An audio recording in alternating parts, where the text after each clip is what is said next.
Hi guys, நல்லா இந்த மாதிரி சூப்பராக கோவிலில் ஹோட்டல்லலாம் கொடுக்குற மாதிரி ஒரு சாம்பார் ரைஸ் அதே டேஸ்ட்டில் இன்றைக்கி எப்படி பண்ணுறதுன்னு பார்க்கலாம்.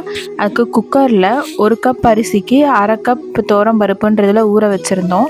இப்போ அதை சேர்த்துக்கலாம். சேர்த்துட்டு 3 கப் அளவு தண்ணி சேர்த்துக்கலாம். இப்போ இது கூட 2 ஸ்பூன் உப்பு, அப்புறம் கொஞ்சமாக மஞ்சள் தூள், பெருங்காயத்தூள் இது எல்லாத்தையும் சேர்த்து 4 பல் பூண்டு இதெல்லாம் கலந்து விட்டுக்கலாம். இப்போ குக்கர் மூடி போட்டு ஒரு 4 விசில் இது விடணும்.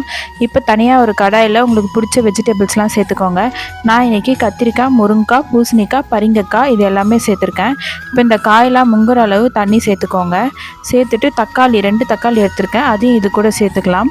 இப்போ அந்த சீக்ரெட் இன்க்ரீடியண்ட்டே இந்த சாம்பார் பவுடர் தான். இதோட லிங்க் கீழே கொடுக்குறேன். அதில் போய்ட்டு இந்த பவுடர் எப்படி அரைக்கிறதுன்னு செக் பண்ணிக்கோங்க. இப்போ இதிலே உப்பு போட்டுட்டு கலந்து விட்டுட்டு மூடி போட்டு ஒரு 10 நிமிஷத்துக்கு இந்த வெஜிடபிள்ஸ் நல்லா பாயில் ஆகணும். இப்போ ஒரு பக்கம் விசிலும் வந்துருச்சு, ஒரு பக்கம் காய்கறியும் நல்லா வெந்துருச்சு. இப்போ நம்ம குக்கர் ஓப்பன் பண்ணால் ரைஸ் நல்லா சாஃப்டாக குழைய வெந்திருக்கு. இதுதான் நல்ல டெக்ஸ்சர். இப்போ இதில் நம்ம காய்கறி வேக வச்சோம் இல்லையா, அதை இது கூட சேர்த்துக்கலாம். இப்போ நல்லா கலந்து விட்டுக்கோங்க. இந்த மாதிரி ஒரு டைம் செஞ்சு பார்த்திங்கன்னா அவ்வளோ சூப்பராக இருக்கும். நம்ம அவசரத்துக்கு வேணால் அந்த மாதிரி 1 பாட்டில் வச்சிடலாம். பட் இந்த மாதிரி பண்ணிங்கன்னா அதோட டேஸ்ட்டே டிஃப்ரெண்ட்டாக சூப்பராக இருக்கும்.